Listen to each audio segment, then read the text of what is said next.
inihaw na octopus na ito, agad niyang nilantakan kahit umuusok-usok pa. Ganti na ko, Inyaw. Sa tuwing sabaw ang kanyang titirahin, parang vacuum kung kanya itong sipsipin. At kahit pa halos mabilaukan na, tuloy pa rin ang pagsimot niya sa giant isda. Grabe, taba. Ay, may idol, kain tayo, may idol. Kung lumantak siya sa kanyang mukbang videos, akala mo wala nang bukas. Siya ang sikat na mukbang vlogger mula Mindanao, si Dongs Apatan. Ulam natin, may idol, ginataan na ubod. Sarap, may idol. Pero kamakailan lang, may nakagugulat na ipinost. Ang kumalat na espekulasyon, namatay raw si Dongs dahil sa pagmumukbang. Ito, may idol, ulam natin, taksiw na ulo. Pagmumukbang nga ba talaga ang dahilan ng kanyang kamatayan? Mukbang.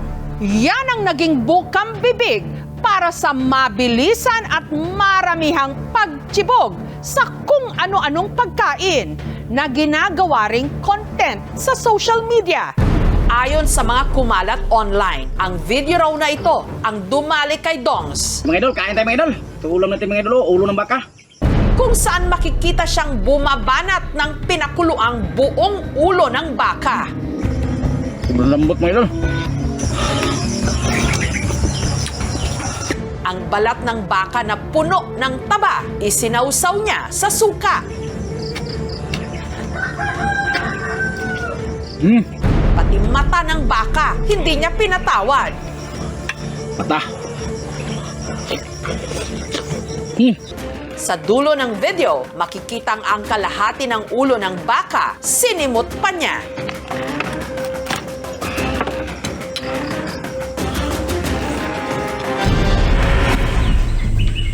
Pero ang pamilya ni Dongs Apatan, pinasinungalingan ang kumalat na balita. Nagpaunlak sila ng panayam para raw linawin ang mga kumalat na fake news. Hindi yon totoo na after niya kumain ng ulo ng baka na inatake. Hindi yon totoo. Anila, June 13 namatay si Dongs, gayong June 1 pa raw ito nagmukbang ng ulo ng baka. Kasi yung ulo ng baka is weeks pa yon before siya inatake. Hindi yon isang kain lang, ubos agad. 3 days po yung kinakain niya. Hindi yon ang dahilan na inatake siya. Gayunman, nag-shoot pa rin daw si Dongs ng content nung araw na siya'y abutan. Ay, mga idol, ito mukbangin natin yung mga idol. Oh, ito. Oh, fried chicken. Katulad ng iba niyang videos, wala pa ring awat dito si Dongs sa pagngasab sa isang tumpok ng pritong manok. Pero sa video, mapapansin parang may iniinda na siya.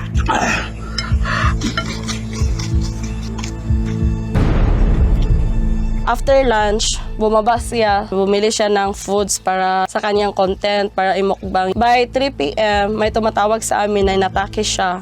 Si Dongs na isugod pa sa ospital pero makalipas ang 9 na oras, tuluyan na siyang namatay. Maraming salamat sa inyong lahat. Hantod gani karon murag dili na kamudawat ba nga nawala na siya kay siya may magkatabang sa mo. Ingon siya nga iyang pa-eskwelahan niyang mga anak. Miss ko na siya eh. Hindi ko siya masyadong makikita eh. Masakit talaga sa amin kasi yung pagkakilala namin sa manoy namin is masiyahin, mapagbigay. Taong 2019, nung nagsimulang mag-vlog ang construction worker na si Dongs, Ay, mga idol, daming unggoy dito, mga idol. Oh. ang madalas niya noong i-content, charity works. Oh, sige. Pero dahil napansin daw niyang mabilis maka-generate ng views ang mukbang videos, ito ang kanyang kinarir. Ang salitang mukbang nanggaling sa dalawang Korean words. Mok yun, ibig sabihin ito, to eat. Bang nanggaling sa bangsong, ibig sabihin to show. Naging uso ito sa South Korea dahil dumadami noong mga panahon na yun ang mga taong namumuhay mag-isa. So, kapag nanonood sila, nag-enjoy nila habang kumakain yung naandun sa video, nagkakaroon sila ng parasocial relationship. They're doing it for entertainment. Kumbaga, nagugustuhan ng mga tao kung na makita na kaya nilang kumain na sandamakmak. Ang kinita ni Dongs, ipinantustos niya sa pangangailangan ng 3 niyang mga anak. Hiwalay na kasi sila ng kanyang misis. Siya yung breadwinner dito sa bahay. At nasa lahi na raw talaga nila Dongs ang pagkakaroon ng alta presyon. High blood ko, high blood ko. Basta ko. Taong 2021, nagkasintomas na raw siya nito. Palaging sinasabi na masakit yung kanyang dito. Dahil walang sapat na pambili ng maintenance medicine, naghanap si Dongs ng alternatibong solusyon na kanyang ikinontent. Yun yung kibali maintenance niya, yung tubig ng saging. Katunayan, isa nga si Dongs na na-interview ng aming team noon lamang nakaraang taon nung itinampok namin ang pag-inom sa tubig na nakukolekta mula sa puno ng saging na di umano mainam sa panggamot sa high blood. Balutan natin plastic para walang insekto na makapasok. Hindi na ako nahihilo, kaya parang gumaan ang pakiramdam ko. Pagpunta ko doon, yung dugo ko 140/90. Sabi ko, mabisa talaga. Wala pang pag-aaral na nakakapagsabi na ang tubig mula sa mga puno ng saging ay may medicinal properties dahil walang clinical trial ang nag-e-explore pa nito as of now. 2 months ago ata yun, sabi niya, okay na daw siya. Yung dugo niya, normal na. Oo, kaya tumigil siya na uminom ng tubig ng saging. Pinagsabihan namin, huwag ka masyadong kumakain ng mataba para iwas high blood. Ang sagot lang niya sa amin ay for videos lang para maraming kita daw. Hanggang inatake na nga siya at namatay. Pero may kinalaman nga ba ang pagmumukbang sa sinapit niya?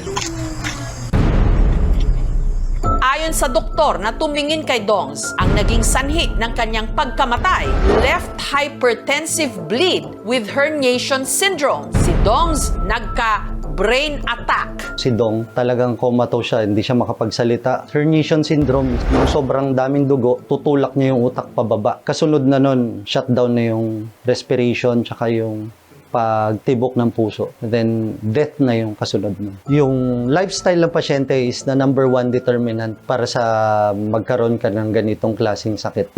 Ang nangyari kay Dongs, ikinaalarma ng DOH o ng Department of Health. Kaya ipinanukala nila na i-ban na ang mga mukbang content. Tinitignan po ng kagawaran ng kalusugan kung anong naaangkop na paraan para ma-regulate ang mukbang. Kasama sa tungkulin ng DOH ang tinatawag na health promotion. Ito po ay maaaring mapunta sa eating disorders. Buong community po ng mukbangers ay na-alarma. Kung talagang magkakaroon po ng batas, susunod naman po kami mga mukbangers. Pero sana po magkaroon ng malaliman dialogo pagdating po dito. Paalala naman ng eksperto para maiwasan ang brain attack at iba pang sakit na kaakibat ng labis na pagkain. Lagi raw tandaan ang tamang plate ratio. Ang kalahati ay dapat napupuno ito ng glow food, prutas, gulay, at yung 1/3 nito ay dapat ito yung meat sources. At ang kalahati nito ay nahahati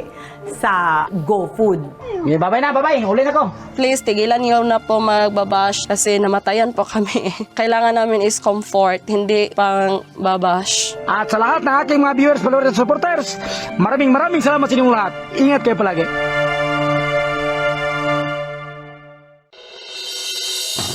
Taon-taon, nagtatagisan ang mga student journalist sa taunang National Schools Press Conference na sa taong ito ginanap sa Cebu. Sino kaya ang mga nangangarap na pumalit sa mga katulad ko? Sa tindig, forma, ng mga balita at pananalita. Aakalain mong mga professional broadcaster at mga nagbabalita. Yes, ano bang opinyon ng mga kabataan dyan? Pero ang mga anchor at reporter, ang mga nagsulat o writer at nag-shoot ng balita o mga cameramen, lahat mga estudyante pa lang. Sa ngayon, nagpagalingan sa paggawa ng live TV at radio program. Radyo NSBC Target Express. Bahagi ito ng taunang pagtitipon ng mga pinakamahuhusay na campus journalists mula sa iba't ibang rehiyon ng bansa. Ito Ito ang NSPC o ang National Schools Press Conference na sa taong ito ginanap sa Carcar City sa Cebu. We want a fair competition. Butas ng karayom ang pinagdaanan ng mga kalahok bago mag-qualify sa national competition. May iba't ibang kategorya silang paglalabanan. Ilan sa mga ito ang pagsusulat ng balita, pagkuha ng larawang pampahayagan, hanggang pagguhit ng editorial cartoon. Pero ang isa sa pinaka-inabangan, ang live TV at radio broadcasting competition. Journalism is really part of my heart, and so I really want to do my best. We carry the whole Region 11 in our backs. Ang koponan mula sa Caraga Region, Game Face On. Lalo't sila ang defending champion sa live TV broadcasting Filipino category. Gusto rin po namin na i-live up to yung expectation po nila sa amin na maging champion din po ulit and to defend the crown.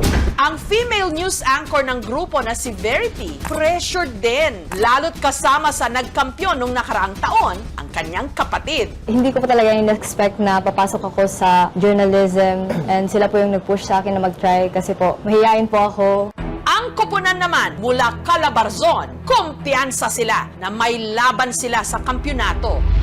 Nung nasulat na nila ang kanilang script, sunod na nila itong shoot. Kalahating oras bago ang kanilang deadline, ang grupo mula Davao Region tila nagkagulo pa. Napaparanta na po kasi kami nun kasi super lapit na po ng oras and hindi pa po talaga kami tapos sa lahat. And yung mga laptops po namin ay nalolobat na po siya. Kapag hindi kasi sila umabot sa deadline, mababawasan ang kanilang overall score. Umaasa pa naman silang muling makapwesto sa finals. We have high hopes po, sir, that this team can do it. Samantala, sa kabilang gusali, At kami po ay nagpapalik. dumadagundong naman ang boses ng mga student radio anchors. Boses ng masa. Dito kasi isinasagawa ang live radio broadcasting competition. Airing in 5. Malakas kasi ang ugong-ugong na ang front runner o angat sa kompetisyong ito. Ang grupo mula Calabarzon na 9-time defending champion sa NSPC. Nagsama po yung team para po makabuo ng dynamics within each other. At para naman sa Showbiz Balita. Pero hindi raw sila nagpapakampante. Matunog kasi na malakas din daw ang laban ng makakatunggali nilang grupo mula Ilocos Region. Katunayan, ang videong ito ng kanilang training nag-viral online. Punto Alerto sa Radyo Catalina. Hanggang ang dalawang grupo nagtapatan na. Raratsada na mula Luzon, Visayas at Mindanao. Umaarangkada, boses ng masa. Ako po ang inyong lingkod bayan, Kelvin Hidalgo. Maayong adlaw, Carcar City, mauwan ang kahaponon sa inyong tanan. Since competition nga siya, syempre may nerve-wracking events. Narito na ang iyong Rain ng Chika Dora! Rain Abel!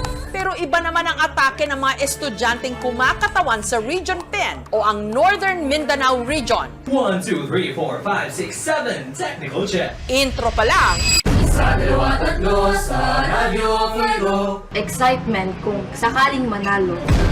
ang tanong, Radyo NSPC. Radyo NSPC. kaninong boses kaya ang mananaig? Balik muna tayo sa TV Broadcasting Competition, kung saan pagkatapos nilang mag-shoot at mag-edit, nakapila na sila sa mock studio para sa kanilang live broadcast. Ang kanilang ginawang balita, mapapanood sa isang LED screen sa loob din ng campus. Hanggang sa sumalang na ang pambato ng Davao Region. Kabataan sa magsulok ng Pilipinas, magandang araw. Kami ang inyong campus. Connect ang bata. Ang ginawa namin ngayon ay inintroduce lang po sa kanila kamakailan lang, pero they were able to exceed that expectation. Ang ibang grupo nakaranas ng technical problem. I'm still in the stage of exploration. Ang kompetisyon inabot ng gabi. Pero ang coach mula Region 7 na si Teacher Eileen, hindi alintana ang puyat at pagod habang inaabangang sumalang ang kanyang mga estudyante. Sa inyo ng mga pinakamainit. Magandang araw, Pilipinas! Maayong araw, takbayan sa hanggan! We think na we could have done better. Pero po, smooth naman po talaga yung yung flow ng aming broadcast. Ang grupo ni na Verity, sumalang na rin sa mock studio. Magandang araw, Pilipinas! Maayong araw, Quezon City! Huwag papahuli kung muna'y tanas sa programang paborito. Ang Campus Connect! Pero hindi sila kontento sa kanilang performance. Medyo na-disappoint po ako sa performance ko po, pero I believe po na we did our best naman po. Ang pinakahuling sumaba, ang koponan mula Cordillera Administrative Region. Mula Tabuk City sa Kalinga, halos buong araw silang tumawid ng bundok at dagat. Makarating lang ng Cebu. Dapat bibisitahin po namin yung studio na gagamitin namin for the contest. Gabi po ng 7 yung flight namin, kaya hindi po namin nabutan. Wala rin daw silang maayos na uniforme. Ang kanila kasing budget, inilaan na para sa kanilang pagkain at gamit. Mas inuna po namin yung mga kailangan naming equipment. Pero wala yan sa attire, nasa performance. Magandang gabi, Pilipinas! Mabuhay, Cargar City! Tumutok at alamin ang mga balitang mag-uugnay sa bawat Pilipino sa oras na ito. Yes, gusto ko. Thank you, Lord. And I hope na yung mga next generation sa aking is mag-ipon sila. Ang NSPC, isa sa mga programa ng kagawaran ng edukasyon para mas paglinangin ang husay ng mga estudyante sa larangan ng campus journalism. Habang may nagaganap na National Schools Press Conference, ay may mga guro tayo na patuloy na tumutulong para linangin, turuan ang ating mga mag-aaral na yakapin ang profesyon na ito. Sa karagatang sakop ng Pilipinas. Isa sa mga produkto ng NSPC at proud batang presscon, ang kapuso reporter na si Rafi Tima. Talagang malaking impluwensya sa akin. Nung nag-college ako, isa yun sa mga naging top of mind ko na talagang meron akong pwedeng karera sa pagsusulat. Siguro isa pwede ko pang i-share is hindi lahat ng trabaho ay isang bilang reporter. Bahagi ng isang dokumentaryo or even ng newscast, yung mga nasa behind the camera. So wag niyong pangarapin lagi na maging reporter on cam. Hindi yun ng end-all and be-all ng industriyang ito. Madami pa. Basta ang foundation nyo is magaling na pagsusulat, start from there. Samantala, nitong Biyernes, ang pinakahinihintay na announcement ng mga nanalo sa TV at radio broadcasting. Ikalawang bendifana sa pinakamahusay na tagapagbalita mula sa Region 3. Ang grupo ni na Andrea mula Calabarzon, bigong makapwesto. Region 1. Nang nakakuha ng ikatlong pwesto sa Radio Broadcasting Filipino mula Ilocos Region. At ang nagkampiyon sa taong ito, ang koponan mula Region 10. Mula sa Region Caraga. Sa Filipino TV Broadcasting naman, si Verity ang nag-uwi ng Individual Award. At ang grupo na Davao Region, Umiyak na po talaga ako. ang grupo ni na Verity na defending champion na bigong makapwesto. What matters po talaga is the journey that we went through. Ang itinanghal kasing champion, ang grupo mula Calabarzon. Siyempre masaya, unexpected, alam sa award na nakakatulad po. And naging worth it po ang lahat. Tuluyan na ring natuldukan ang 9 na taong kampyonato ng Calabarzon sa NSPC. Nung tanghaling overall champion ang Davao Region. Marami dun sa mga teachers natin ang nagsasabi na talagang hinuhugot din nila sa sariling bulsa yung pangangailangan nila during the trainings. Ang pinakamalaking problema talaga ng ating education system ay yung hindi paglalaan ng sapat na pondo. Hindi lang yan sa usapin ng extracurricular activities, kundi yung mga pangangailangan, basic needs ng ating mga eskwelahan. Tama naman na may kulangan dahil syempre, sabi ko ngayon 70 million for 2024 may not be enough. Considering the huge number of delegation, minili kami ng dagdag para sa ganon ay mas mapuluhan kung anong man yung kulang. I realized po na journalism, very important po na to dig deeper and to be able to deliver those stories that really matter po. Sa mga nangangarap dyan na maging mamamahayag katulad ko, katulad naming lahat, sana ang inyong pagiging campus journalist magtuloy-tuloy sa paglilingkod sa ating bayan sa pamamagitan ng pagpapalaganap ng tanging katotohanan. Raratsyada na mula Luzon, Visayas at Mindanao. Matapos maaksidente sa motor ang isang lalaki mula sa Maramag, Bukidnon, ang kanyang mga binti at paa nangitim at parang nabubulok na. Ang nagsisilbi niya ngayong parang mga paa, sarili niyang kapatid. Sa tuwing sakay siya ng kanyang motor, pakiramdam ng 23 anyos na si Mark John, malaya siya. Halos araw-araw po kaming nagra-ride. Pero isang aksidente sa motor ang tuluyang bumago sa takbo ng kanyang buhay. Dahilan para ang kanyang mga binti lumubo, nagkulay talong, at para bang nabubulok na.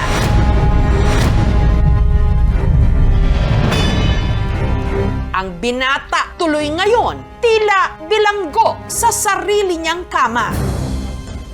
Naalala ko po yung mga kakalakad pa ako, nakakaupo pa ako. Sobrang hirap.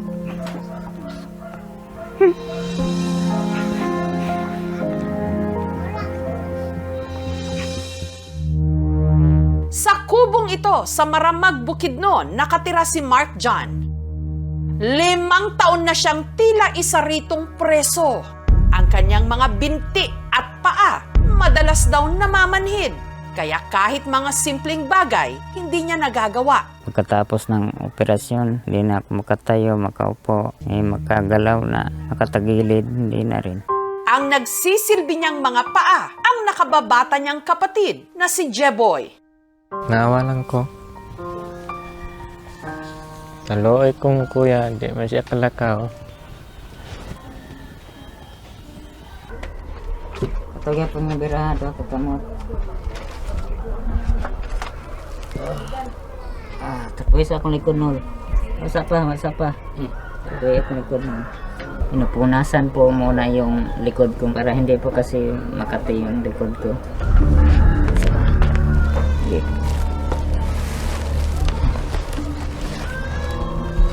Iduulang bangko.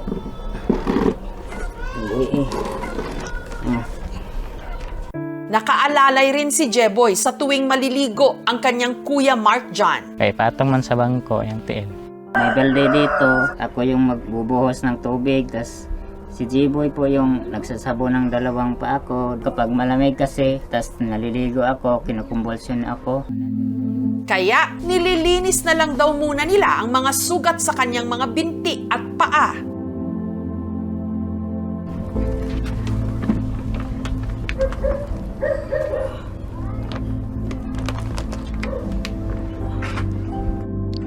Kapag ganun na ini-sprayan ka ng alcohol, masakit ba? Yung naramdaman na kapag mainitan ako sa likod kong papaupo na ko sandali. Para mapreskuhan ang kanyang kuya, kumukuha si Jeboy ng dahon ng saging at inilalagay ito sa likod ng kanyang kapatid.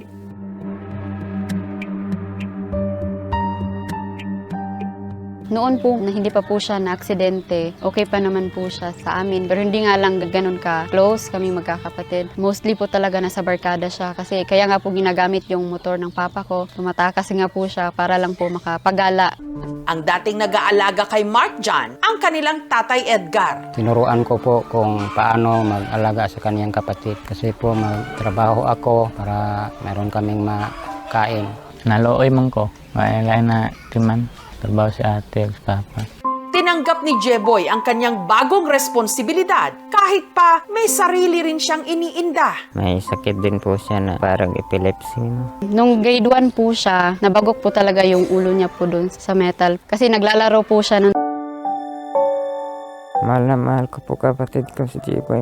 Wala ako sa kanya kasi mas marami pang alam yung ibang bata kaysa sa kanya. Iti na siya. Minsan nga binubuli siya ng iba-iba. Hindi kasi hindi niya alam yung edad niya.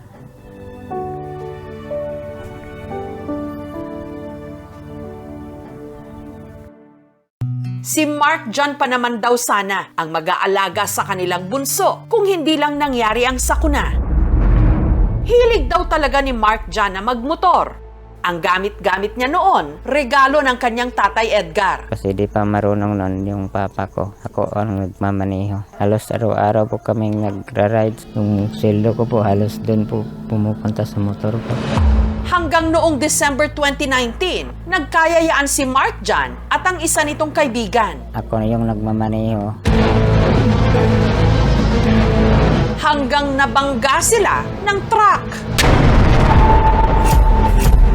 Wala na yung motor ko, nasira na. Hindi na nakuha doon sa police station kasi wala nga akong lisensya. Huwag na lang po kayong magmotor kung wala kayong lisensya dahil hindi po yung tama. Nabali po yung dalawang pa ako, nagka-blood clot po ako. 3 araw ako nawala ng alaala. Si Mark John, sumailalim sa ilang operasyon. May stainless na po tong dalawang paa. Naoperahan din ako sa ulo. Bumalik naman daw kalaunan ng kanyang alaala, pero tuluyan siyang nabaldado. Sobrang hirap.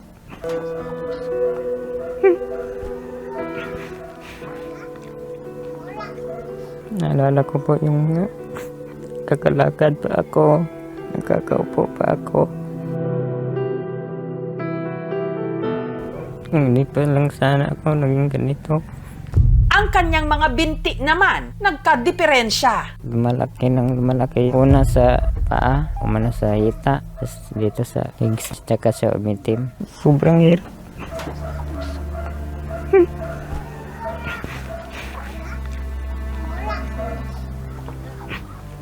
Ito ko makatayo, makalakad at makatrabaho para makatulong sa pamilya. Hindi pa naman ako nawala ng pag-asa. Gagaling pa ako sa tulong ng Diyos.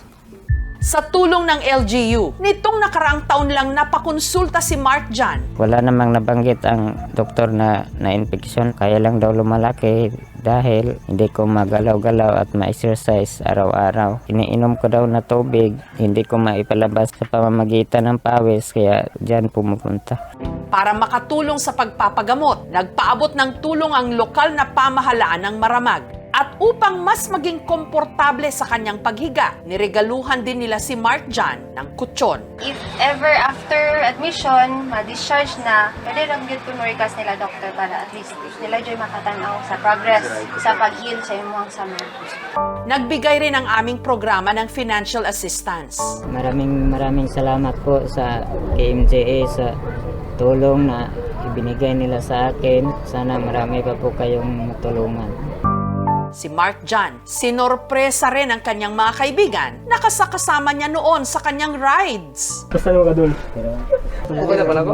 Hindi na tama pa kasugdagan. Hinahinera po. Patay mong crypto na. Masaya rin ma'am dahil binisita nila ako. Yun po, lumalang na ako. Gusto ko rin kasama sila ulit. Good afternoon.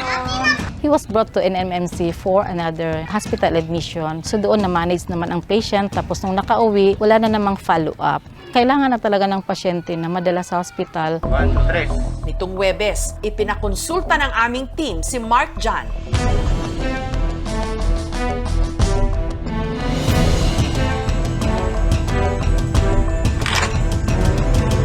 mayroon siyang infection. Septicemia or sepsis, kasama na yung sa dugo niyo. Mayroon siyang infection sa knee, then sa mga sugat niya. Sa ngayon, he's lucky na medyo na agapan ng konti pagdating dito. Matreat yung sepsis, you can give appropriate antibiotics.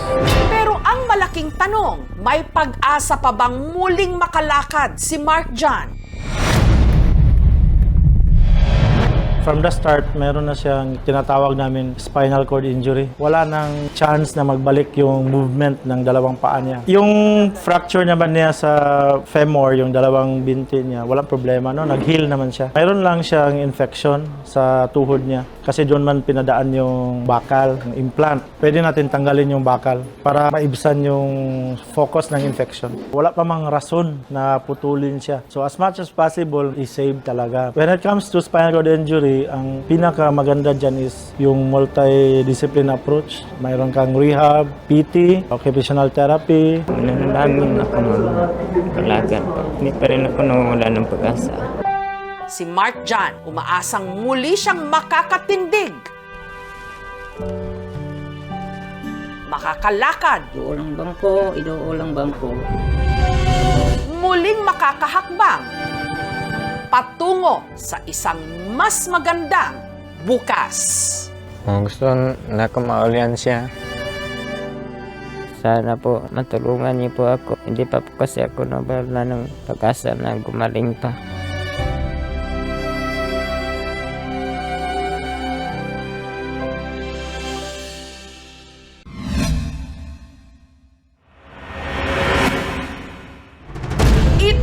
Ang bangungot ng kahit sino sigurong lalaki. Ang maputulan ng ari. Bagay na nangyari kamakailan sa isang mister sa Baguio City. At ang gumawa nito sa kanya, walang iba kundi ang kanyang misis. Nabilim na rin yung isip ko. Kinuha ko lang yung kusilyo. Pinutol niya bigla akong napasigaw. Marami ng dong lumuwas. Kala ko mamamatay na ako. Bakit humantong sa puntong si Mrs. Pinutol ang kaligayahan ni Mister? Sinisigaw ko rin yung karapatan ko para hindi na rin ako masaktan.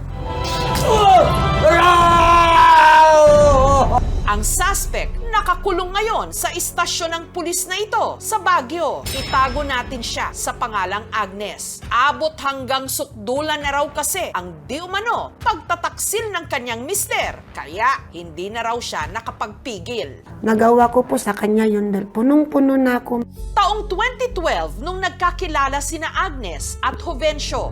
Nagkahulugan ang loob, nagpakasal, nangakong walang makapuputol sa kanilang pag-iibigan. Pero sa kanilang pagsasama, anong chismis ang pinagsasasabi mo doon sa kapitbahay natin? Na nang bababae ako? Di umano, si Mrs. sinasaktan ni Mister. Binubugbog niya ako. Hindi ko binubugbog ang asawa ko. Meron na ako siyang record, nabugbog sarado ako na dito na halos maligo ako sa sarili kong dugo. Makipaghiwalay na po ako, ma. Alam ng Diyos kung gaano ko siya kamahal. Hanggang si Jovencio nagtrabahong barker sa Pangasinan at sa puntong yon, napansin daw ni Agnes na may kakaiba. Dati nung isang linggo nandiyan na siya. Pero nung tumagal-tagal, buwanan naman siyang pumupunta sa akin. Napakalamig na rin daw ng pakikitungo ni Jovencio sa kanya sa tuwing binibisita niya ito sa trabaho. Gusto na niya akong pauwian agad. Kaya si Agnes kinutuban. May babae siya doon na sinusuportan niya. Hindi ako nagbababae. Dalagang siya ay silusa. Hanggang meron siyang nakumpirma. Umaga nitong July 6, ang kakauwi lang mula Pangasinan na si Jovencio. Pero siya tayo. Nakipag-inuman si Agnes, nakitagay rin. Ako, aminin ko ma'am, nakainom ako pero mga 4 shots. Hanggang ngiyaya raw siya nang nooy lasing na niyang mister na maglabing-labing. Pero sa gitna raw ng kanilang pagtatalik, si mister di umano ang nasambit. Mabuti pa yung isa. Ibang pangalan. Ano ba? Sabi niya sa akin may babae raw ako. Hindi ako nagbababae. Dalagang siya ay silusa. Alay! Ano ba? Hanggang Hanggang sa hindi na raw matanggap ni Agnes ang sunod niyang narinig sa kanyang kabiyak. Tanggap ko yung pangbubugbog niya sa akin noon pa. Pero hindi ko matanggap nung nagsobra na siyang nagloko at sineryoso na niya yun. Para raw nawala sa sarili si Agnes. Kinuha ko lang yung kusilyo. Pagdating niya po, nung bumalik doon sa kwarto, tapos nilalaro na niya yung sa akin. At walang kung ano-ano. Pinutol niya biglang.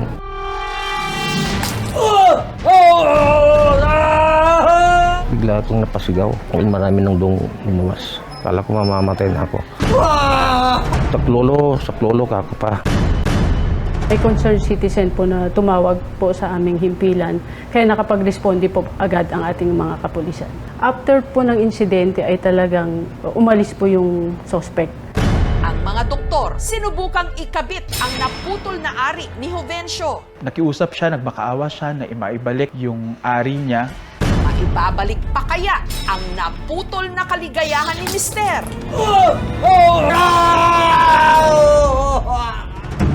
Samantala, sa Talisay City sa Cebu, isang babae naman ang naputol ang daliri matapos naman itong kagatin ng kalaguyo ng kanyang kinakasama.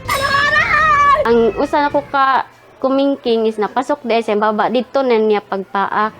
Nya dito na nako siya nabuyan pag nakita na kog dugo. Ang biktima, si Angele, na ang hinliliit sa kanang kamay. Aray!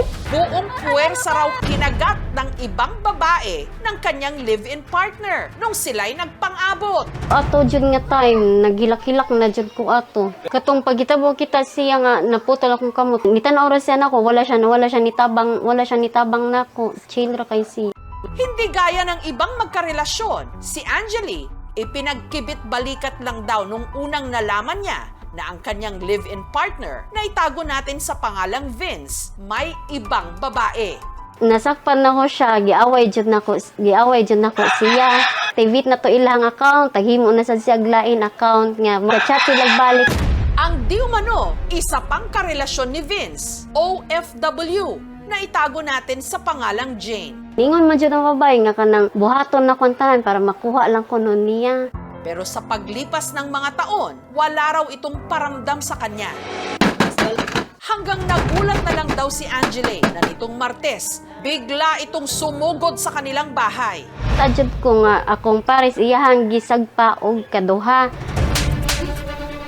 Kapal ang mukha mo! Sinigay ko sa'yo lahat! Kuhaon niya ang yang kuhan kay gamit para sa yakon siyang amo. Gihatag na ko. Pero si Jane, tila ayaw na raw paawat. Pati si Angele, pinagdiskitahan. Nga iya akong gibira pagawas. Okay ka lang ba? Ko pa siyang gibira mo tong nagbugno mi gawas sa kwambalay. Kuwang kamot nakakambras na siyang na. Yung sa! Hanggang naghalo na nga ang balat sa tinalupan. Ang kapayo mo ka mo! Ang usa ko ka kumingking is napasok di sa baba dito na niya pagpaak. Nya dito na nako siya nabuyan pag nakita na kog dugo. Inliliit ni Angele sa kagat ng kanyang karibal. Naputol. Wala na nakita ang kanang kaputol. Niya, basin ko nun kanang natun niya. Importante jud kay ni ako ang kuan, ako ang kamot. Kay ilig kay nang kanya siya nga right side. Mao jud ni ang kanang pinaka-kusgan nako. Diri ko kanang magsuwat. Maaaring umabot ng mula 6 na taon at 1 araw at 12 taon ang pagkakakulong sa salang mutilation kapag ito ay napatunayan sa korte. Sinubukan ng aming team na kunin ang panig ni Jane pero hindi siya sumagot. Ako laing gibasulan ko na ako lagi kinabuhi. Nga ani ko kay una kay Angeli. Pasilog lang ko niya sa akong nabuhat. Mga ilang po ko ni luxury, pasaylo. Gaplano jud ko ato nga ako siyang buwagan kay kanang grabe na kayo ba. Kanang ilang gibuhat nako. Samantala, balikan natin ang kaso ni Jovencio. Pinutulan ng ari ng kanyang misis gamit ang kutsilyo dahil sa selos. Kinuha ko lang yung kusilyo. Nagdilim na rin yung isip ko. Pinutol niya biglang. Agad siyang isinugod sa ospital para maibalik ang tinagpas niyang ari. Nagre-recover yung pasyente from the operation. Obserbahan namin yung status ng ari niya. Ang pinaka-worst naman na pwedeng mangyari, mamatay yung mismong ari na napagdugtong. Kasi nga, kailangang tanggalin. Maiiwan na lang yung ihian niya. Yun na lang yung parang natitirang magiging function niya para lang may labasan ng ihi. Pero yung ibang gamit ng ari, like yung gamit sa pagkikipagtalik, mukhang hindi niya magagamit. Ang misis na si Agnes, sumuko rin sa mga otoridad. Wala akong balak na tumakas po. Talagang susuko ako kasi hindi ko may tatakbo ang batas. Tanggap ko yung pangbubugbog niya sa akin noon pa. Pero hindi ko matanggap nung nagsobra na siyang nagloko. Tandaan natin na hindi ka tanggap-tanggap yung pambababae ng asawa. Hindi tinitiis pero dapat din matiyak mo nun, ito ay hindi na maulit pa. Huwag matakot na humingi ng tulong sa mga kaibigan, sa mga pinagkakatiwalaan para makaalis sa isang mapang-abusong relasyon. Wala namang masama magalit. Natural lang magalit. Ang problema yung gagawin mo sa galit mo. Baka may ibang paraan dito. Imbes na putulan mo, pwede kayo mag-usap. Panahon na para mag-desisyon kayo kung i-retain niyo yung pagiging mag-asawa niyo o hindi. Patawarin mo ko, Lakay. Nagawa ko hindi sa sobrang pagmamahal ko sa'yo. Tanggap ko po kung anong parusa po na bibigay sa akin. Sa anumang relasyon, kapag naputol ang tiwala, mahirap nang maibalik ang dating pagtitinginan at ang naputol ding kaligayahan.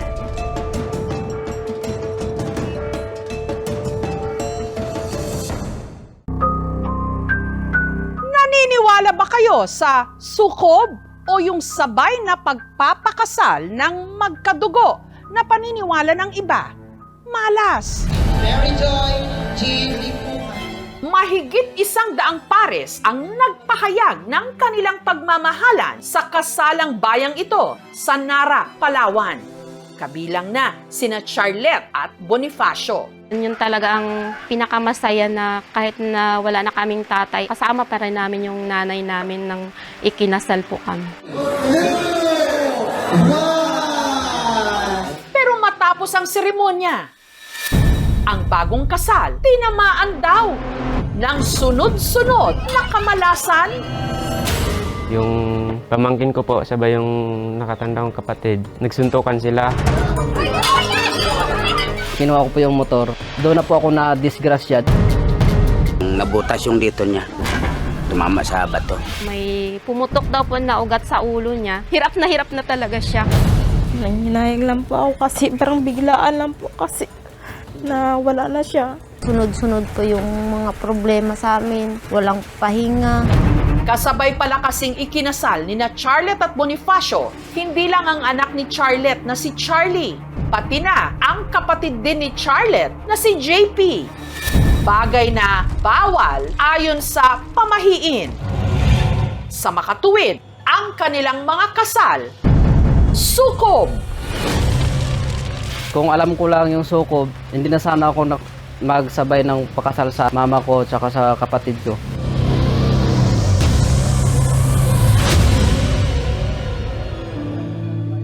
Sampung taon nang magkarelasyon sina Charlette at Bonifacio. Kaya nung nalaman nilang may gaganaping kasalang bayan, nagpalista po kami kaagad kasi nag-ano po kami na wala na po yung babayaran. Magkakapilido kayo, di ba masama yan? Hindi naman po kami naniwala sa ganun, Nay. pero hindi lang pala sila ang nagpalista sa kanilang pamilya. Kasabay po namin yung anak ko po sa pagkadalaga po at saka yung kapatid ko po na si JP po. Umayaw ako na una kasi bata pa kami. Wala pa namang birth certificate yung anak ko. Gusto ko i-ano ko na po yung anak ko na alulor para paglaki po nila, hindi na po kayo problema.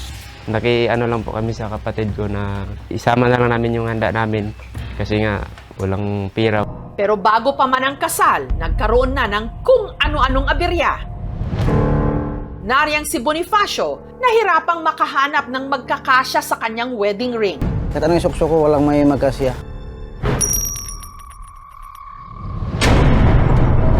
Naaksidente pa sila ng kanyang misis na si Charlotte sa motorsiklo. Bigla po na outbalance, natumba po yung motor.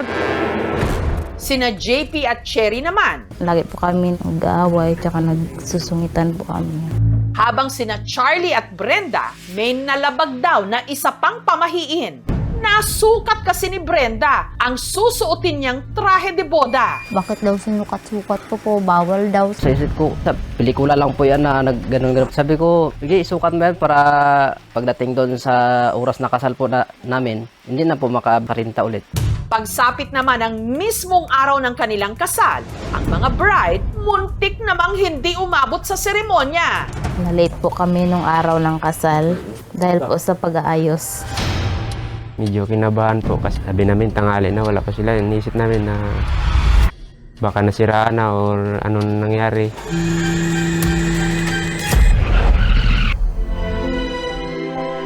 Pero sa dinami-rami ng mga sabit, natuloy pa rin ang kanilang pag-iisang dibdib. Pero pagkatapos ng kasal, nagtuloy-tuloy daw ang hindi magagandang mga pangyayari. Sabi ko sa kanila, sukob yung kasal nyo. Mag-ingat lang po kayo bawat isa. Wala naman po yun sa amin na may mga ganun na pamahiin. Hindi po namin talaga alam yon. Sa kanilang pag-uwi, hindi kasiyahan ang sumalubong sa mga bagong kasal, kundi ang nag-aamok na kapatid ni Charlie. Yung kapatid ko po, pagdating ko po, niyaya po ako ng suntukan. Sabi ko, hindi po ako lalaban kasi lasing ka na. Dapat po basaya, nagpunta po sa magulong sitwasyon. Nung araw po ng kasal, iniwan ko po yung motor ko sa binyo. Kinabukasan, kinuha ko po yung motor. Habang nasa biyahe pa uwi, Doon na po ako na disgrasya. Na wala po ako ng balance sa motor, bigla pong nagiwang-giwang. ang sugatang si Charlie, nagawa pang makapaglakad pa uwi. Nung nakita ko po yung dugo sa ulo niya, grabing iyak ko. Nabutas yung dito niya, yung ulo niya tumama sa bato. Agad na siyang isinugod sa ospital. Malaki yan, kailangang tahi yan. Pero ang pinakamabigat na dagok ng kanilang pamilya, nangyari 4 na araw lang makalipas ang kanilang kasal. Nung ang ina ni na Charlotte na si Charito, inatake ng high blood. Sa kasalan po doon sa Nara, masaya sa doon. Puro pagdating po dito, para nakita ko po sa kanya na parang bigla po siya nanghina. Nakitan ko na lang po siya dito na masakit na ang ulo niya. Tapos po, wala na siyang pang ibaba, parang naiinitan na siya. Hirap na talaga siya. Kaya po, nagdesisyon po talaga ako na dalahin siya kaagad sa ospital. Matapos ang 4 na araw sa ospital, si Charito namatay. May pumutok daw po na ugat sa ulo niya dahilan ng kanyang pagkamatay po. Naniniwala po ako na totoo po yung sukob. Kasi po, sunod-sunod po yung mga problema sa amin. Walang pahinga. Kung alam ko lang yung sukob, hindi na sana ako magsabay ng pakasal sa mama ko at sa kapatid ko. Pero, totoo ba ang sukob? Lagi tayo naghahanap ng dahilan kung bakit nangyari ito. Kaya, tayo ay pumupunta sa pamahiin para magbigyan ng kasagutan ang ating mga agam-agam. At kapag hindi nasagot kasi, wala tayong closure at walang ebidensya na nagpapatunay na may pamahiin nga na dapat sundin. Kung hindi, ay mamalasing ka. Ang magkapatid, o ilan man sila, kahit 10 sila, na ikasal sa iisang taon. Hindi pinapagbawal yon. Kasi nga, ba't namin ipapagbawal? Diba? Eh gusto magpakasal, nag-iibigan naman. Sa huli, naniniwala sina Charlotte na ang nagsakripisyo para di umano maputol ang sumpa ang kanilang ina na si Charito. Dahil sa kanyang kamatayan, siya po yung naisip ko na sumalo ng lahat ng sinasabi nilang sukob po. Sana ito na to yung last na pagsubok na dumating sa amin. Wala nang ibang mga trahedyang mangyari. Hindi tamang nakokontrol tayo ng kung ano-anong mga paniniwala. Kahit pa sabihin na wala namang mawawala kung susundin ang mga sinaunang pamahiin. Pero makapangyarihan din ang ating isipan. Kung ayaw mong mangyari, huwag nang isipin pa at paniwalaan.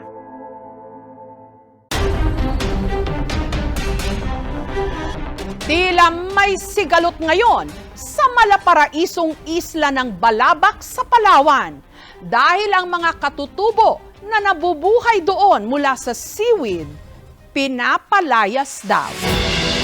Sa itinuturing na last frontier of the last frontier, walang iba kundi ang bayan ng Balabac sa Palawan. May isang itinuturing na Tagong Paraiso. Lupang sinilangan ng mga tribo Mulbog ang isla ng Marihangin. Napakagandang pamumuhay namin dyan sa isla. Mapuputi po yung mga buhangin at saka mapipino. Napakaswerte ko po talaga na nakatira po ako doon. Nakasanayan ko na po dyan sa isla. Dyan na nga talaga kami naglakihan.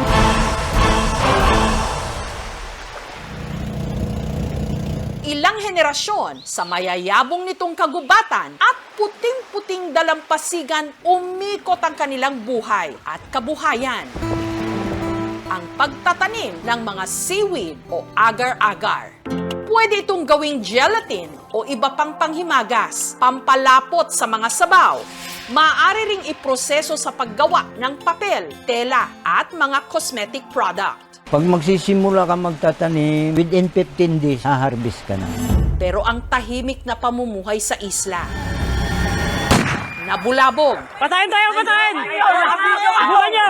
Nang kamakailan lang, pinasok sila ng mga armadong lalaki. Ikutan niyo! Ikutan! Baka pambaril na sila! Sige, barilin niyo kami! Sa amin ito! Barilin mo! Isa lang! Isa lang! Barilin mo!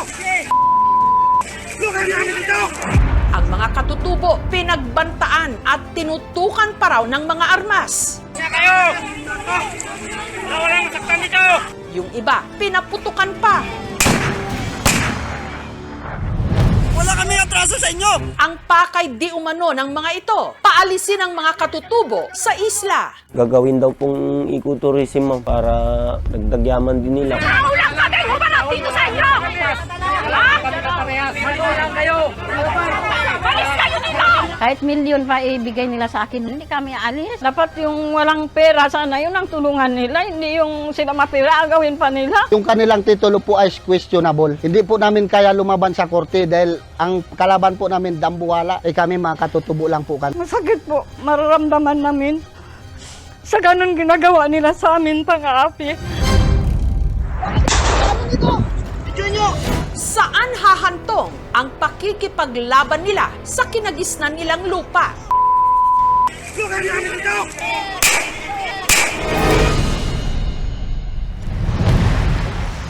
O hindi yan sa inyo! Bakit mapatay kami? Nangyari ang kaguluhan nitong June 29. Lukan namin ito! Isa lang, isa lang! Ang bigla pong may sumigaw na mayroon daw nga pong ibinabang tao doon sa likod ng isla. Di baril po at takip po ang mukha. Padaong na po kami, nagpaputok po sila ulit ng baril. Itinutok po nila sa amin. Totoong bala yung ginamit. Hindi po namin kilala ma'am, yung mga armadong lalaki kasi po nakamas po sila. Pati mga menor de edad, hindi nakaligtas. Tinutukan niya po ako. Pagkatutok po sa akin, buti po na dumapa po ako. Yung bala po nasa dagat ng po. Takot na takot po, sobra po ma'am. Nawala sa sarili ko kasi first time ko talaga natutukan ng baril. May mga baril kayo, matatabang kayo! Kahit may mga armas sila, patuloy pa rin po kami sumusugod para mapaalis lang po sila doon sa isla. Bunganga lang po yung pinanglalaban namin sa kanila. Hanggang ang mga armadong lalaki pumasok sa gubat. Dahil po, pinapapuktukan na kami ng baril dito. Nandun po yung mga ilang kasamahan ko sa loob. Pero hindi sila makalapit. Wala po kasing signal doon. Maghapon kami doon sa gubat ma'am. Nagtiis kami doon sa dulo. Walang kainin maghapon. Doon lang kami nagabantay sa kanila. Inarang namin talaga sila. Humingi raw sila ng saklolo sa mga otoridad. Pero dahil sa layo ng isla, 5 oras pa raw silang naghintay bago ito nakarating. Di kung may nangyari sa amin, di na patay na kami bago nakarating yung rescue namin. Ang dahilan po nila, wala daw po silang sakyan. Nung dumating nga po sila, inaasahan namin na tutulungan nila kami. Pero nung doon na po sila, yung armadong lalaki na nagpapaputok, hinayaan lang rin po nilang makaalis.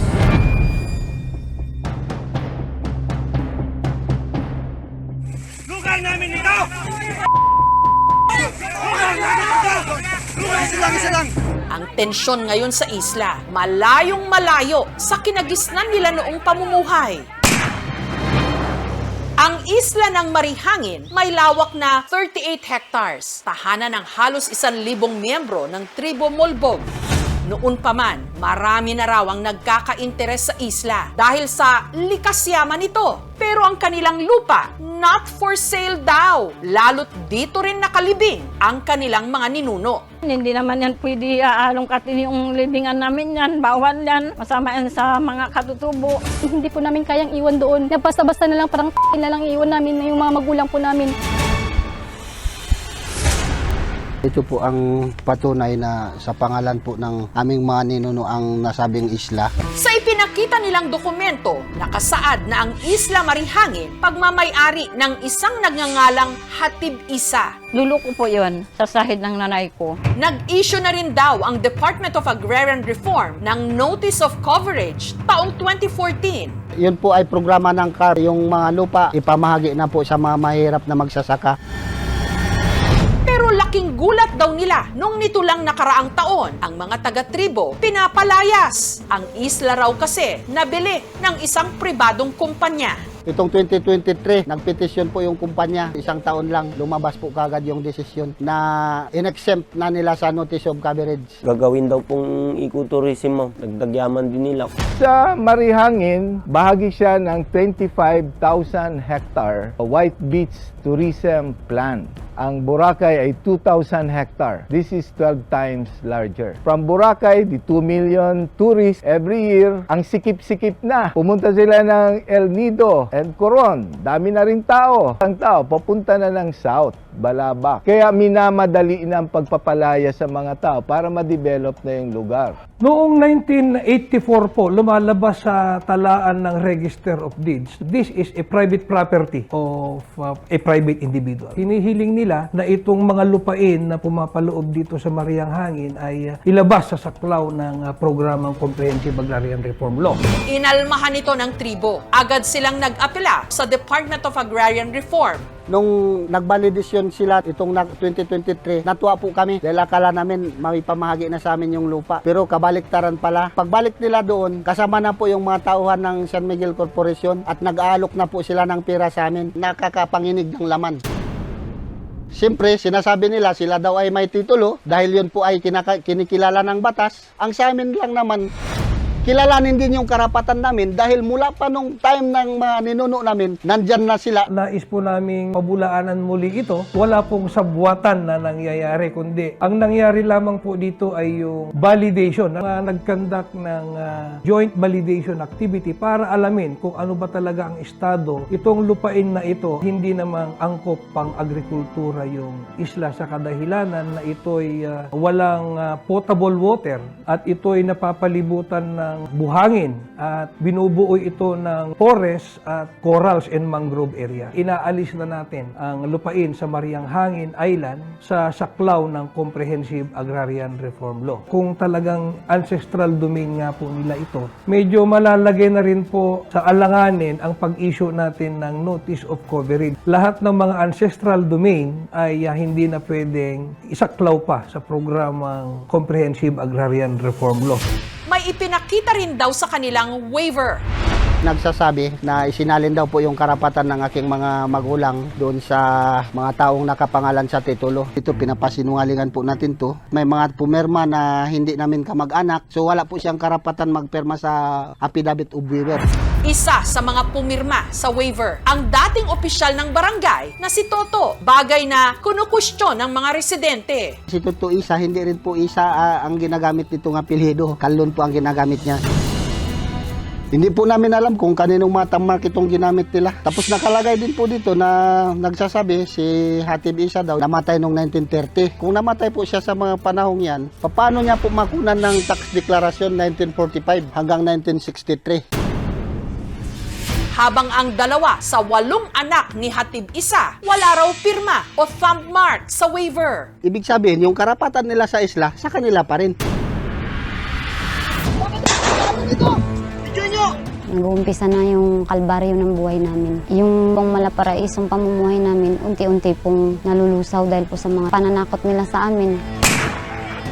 hinaharas na kami dyan. Pinapadala na nila kami ng demand letter. Kung hindi daw kami aalis dyan, ay sasampan nila kami ng kaso at pagmumultahin kami ng 2 milyon. Ang mga residente, di umano, inalok pa raw ng mula 75 to 100,000 pesos para lisanin lang nila ang isla. Kahit milyon pa ibigay nila sa akin, ma'am. Hindi ko kailangan yun. Di bali mag 1,000 na lang po kikitain namin kada buwan. Basta maganda lang ang pagkain namin. May angganan po yan. Yung isla namin wala pong angganan. Hanggat nandiyan kami, meron kaming makakuha ng kabuhayan.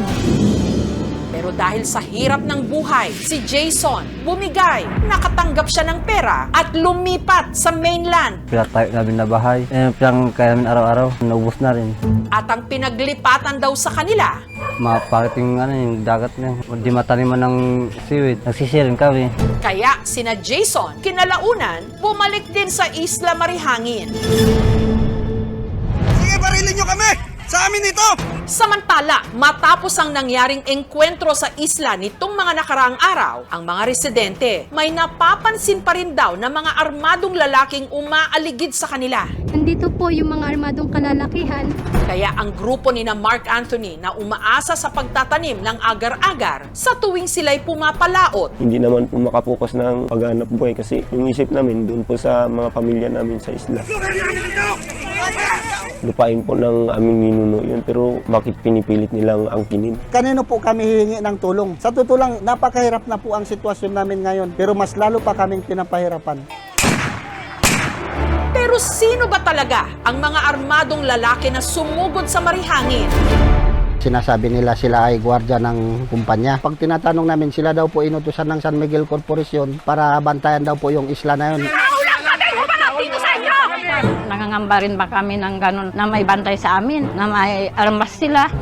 Masakit po, mararamdaman namin sa ganun ginagawa nila sa amin, pang-aapi, sa mahirap. Lugar namin ito! Alisin lang nila kami doon, sariling lupa namin. Kung tutusin, yan lang po ang meron kami. Yung kanilang titulo po ay questionable. Hindi po namin kaya lumaban sa korte dahil ang kalaban po namin dambuwala. Sana po maging patas din po yung gobyerno para sa amin. Hindi po kami nang agaw, kami po ang inaagawan. Sinubukan ng aming team na kuhanan ng pahayag ang San Miguel Corporation kung may kaugnayan nga ba sila sa mga armadong lalaki na di umano ng gulo sa isla. At sa reaksyon nila sa di umano, questionabling titulo na ipinupronta raw sa mga katutubo. Pero hindi sila sumagot.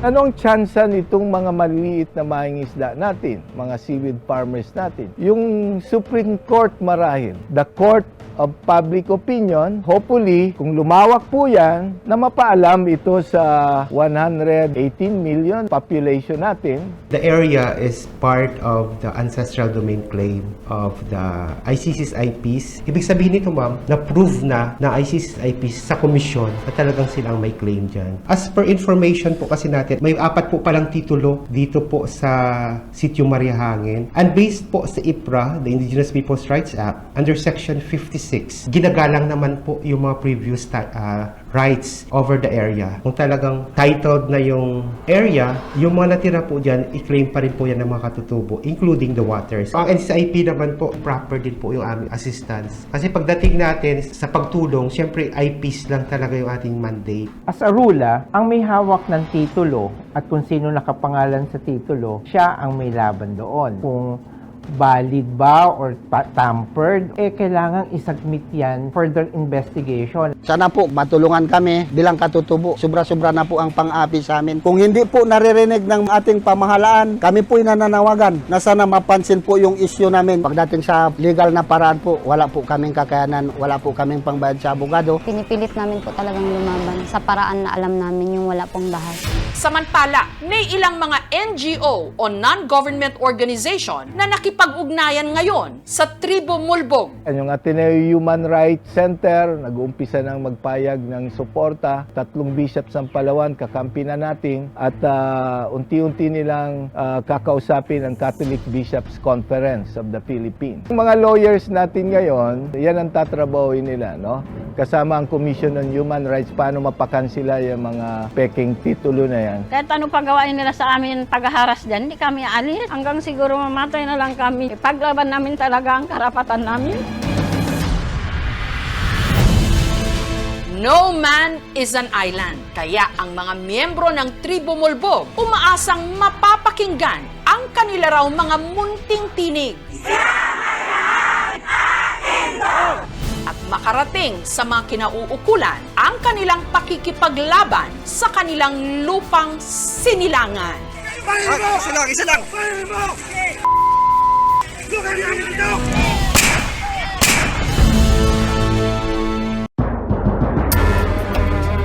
Ang tanyag na obra ng National Artist for Painting na si Fernando Amorsolo ninakaw mula sa isang private museum sa Negros Occidental. Ang pagnanakaw nakunan ng CCTV. Sino kaya ang mga mapangahas na salarin?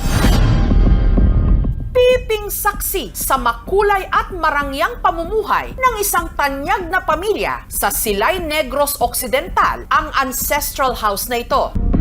Ito ang 2 palapag na tahanan ng pamilya Hofilenya. Itinayo noon pang 1930s na kalaunan ginawang museum ang Hofilenya Ancestral House. Ang bahay nito tinayo ng 1934. Tinayo ito ni Manuel Hofilenya para sa asawa niya na si Hilda at para sa mga anak niya. Ako ang youngest child ng family ni Manuel Hofilenya.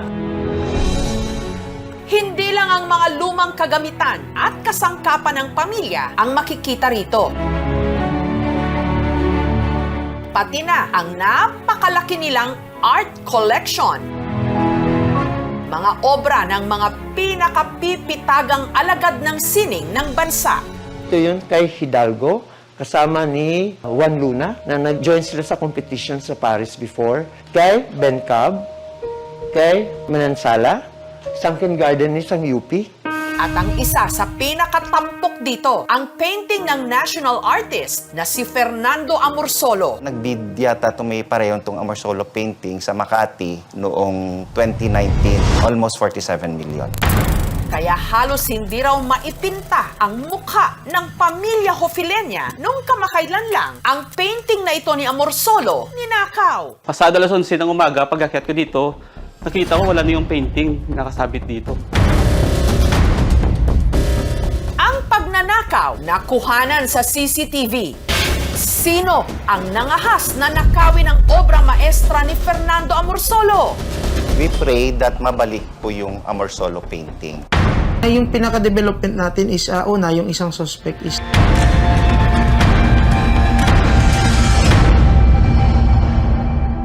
Ang ninakaw na obra, ang painting na Mango Harvesters. Ipininta ni Amorsolo noon pang 1936. Makikita rito ang isang babaeng nakabarot saya, kasamang isang bata at lalaki habang nagaani ng mangga sa nayon. Ang tinatayang 12 by 18 inches na painting, parte ng koleksyon ng yumaong si Ramon Hofilenya. Si Fernando Amorsolo at si Ramon Hofilenya, nag-a-attend yan sila ng mga art exhibits. Doon sila nakakilala, so naging magkaibigan sila. Hanggang binili niya ang isang painting ni Fernando Amorsolo na may pangalan Mango Harvester na sana magiging 88 years old na ngayon. Pinapakita ni Amorsolo na ang pag-aani ay isang way of life, kung kaya sama-sama na ginagawa ng mga tao yun at masaya silang ginagawa. Si Fernando Amorsolo, tinaguri ang The Grand Old Man of Philippine Art dahil sa kanyang napakalaking kontribusyon sa sining at kultura ng ating bansa. Pinapakita sa mga paintings niya, usually nagtatanim, yung scenery. Makikita mo din dun yung appreciation niya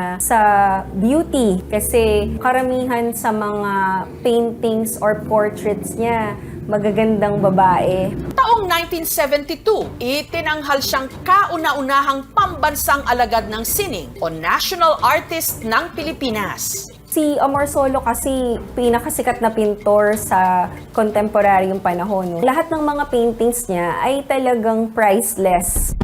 Ayon sa isa sa mga tagapamahala ng museum na si Jimmy, ang mga nagnakaw sa painting, mga nagpanggap na bisita. Umaga nitong July 3. Nung araw na yon, may mga 5 yatang tao umakyat sa taas. Sinamahan naman ng gardener kasi at that time walang tourist guide na naka-duty. Bumaba yung gardener para papasukin yung iba. Naiwan niya yung mga tao doon sa taas. Sunod na lang nilang napansin. Na-discover ng mga alas 10 ng umaga na nawala na yung painting ni Amorsolo. Pumunta po doon yung investigador po natin sa theft and robbery section. Nakita po namin doon sa initial na video ng CCTV kung sino yung kumuha ng painting.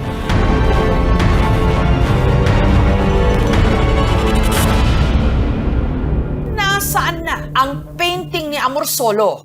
Puspusan ngayon ang isinasagawang investigasyon ng mga pulis para matukoy kung sino ang mga nagnakaw sa painting at ang pinakamatibay na ebidensya, ang CCTV footage kung saan nahuli cam ang pagtangay sa obra.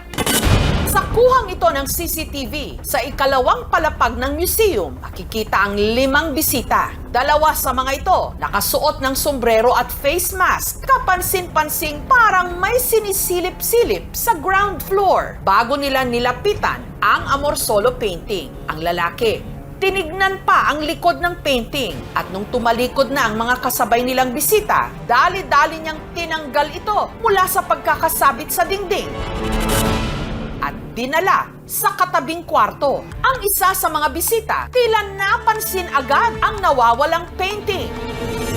Habang sa kuha namang ito ng CCTV sa pinasukang kwarto ng lalaki, makikita kung paano niya ipinasok ang painting sa dala niyang bag. Ang suspect agad lumabas ng silid at sumabay pa sa pagbaba sa ibang mga bisita. Ang 2 suspect dali-daling sumibat, dala ang Amorsolo painting.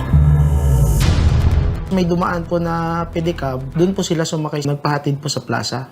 Sa CCTV footage namang ito, nakuha mula sa plaza, makikita ang 2 na sumakay ng jeep patungong Bacolod City. Ang isa sa mga suspect natukoy na raw ng mga pulis, bagamat hindi pa raw nila ito pwedeng pangalanan. Yung isang person of interest po natin, nalaman po natin na may mga previous case pa ito dito sa Bacolod noong 2022. Nakasuhan din po siya dito ng theft. Yung unfortunate theft ng Amorsolo painting. It's a big impact because almost all the prominent Filipino masters are in the museum. It is denying the locality of an opportunity to witness a work of a national artist. Nito lang Biyernes, nakarating sa mga pulis ng Silay City na ang ninakaw na Amorsolo painting sa Hofilenia Ancestral House namataan di umano sa Maynila. Nagbid yata may pareho itong Amorsolo paint noong 2019, almost 47 million. Sino ang nangahas na nakawin ang obra maestra ni Fernando Amorsolo? This is the missing painting. Susunod na, painting ng national artist na si Fernando Amorsolo ninakaw. Nito lang Biyernes, nakarating sa mga pulis ng Silay City na ang ninakaw na Amorsolo painting sa Hofilenia Ancestral House namataan di umano sa Maynila. I'm very comfortable with telling you and everyone that this is the missing painting. Sino ang nangahas na nakawin ang obra maestra ni Fernando Amorsolo? 2 tao po na nahuli dun sa QC is hindi po dun tugma sa person of interest po natin na nakita sa CCTV. Yung 2 pong nagnakaw, may contact po sila. Yun po yung nag-utos sa kanila at nag-finance na kukunin yung painting. Mula dun po sa airport ng Iloilo, nilala po ng 2 suspect po natin sa Manila at inabot po doon sa nag-utos sa kanila. Yung nag-finance naman na to, kakilala niya lang yung naghatid. Hindi nila alam na ganun yung laman ng sakubag na dinala nila.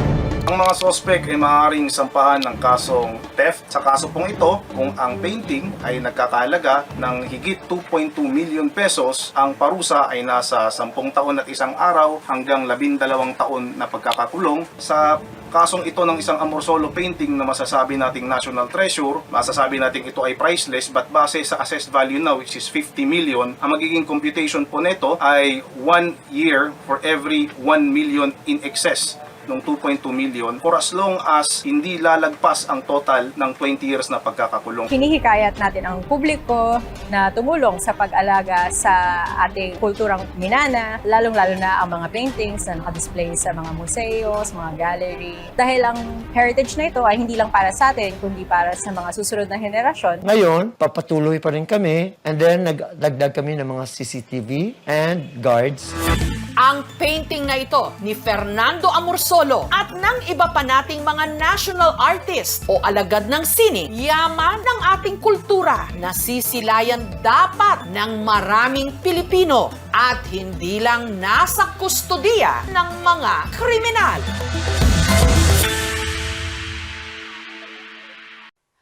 Thank you for watching, mga kapuso. Kung nagustuhan niyo po ang videong ito, subscribe na sa GMA Public Affairs YouTube channel. And don't forget to hit the bell button for our latest updates.